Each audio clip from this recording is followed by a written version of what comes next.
Hi, I'm Brittany with WTI, and I really want to share with you the beautiful and huge variety of scents by Aeshory essential oils.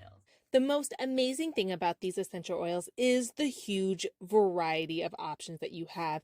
You have floral, herbs, woodsy, citrus, so many amazing good quality scents. They're in a 10 milliliter vial, which is so important because sometimes when it's small and you're using it for what I'm using it for, making candles, you need to put a lot of essential oils in soy wax in order for the scent to be strong enough and still be able to make multiple candles.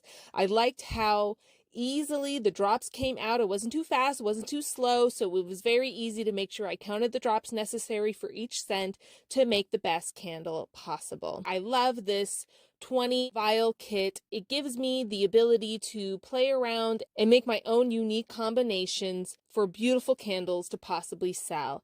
You can use this for so many things. You can put it in your diffuser, you can mix it in with your lotion, put some in your hair, whatever you're wanting to do. So if you're like me, you love a variety of scents, you love the idea of mixing and creating combinations, this is the perfect thing to have in your craft corner. And that's my point of view.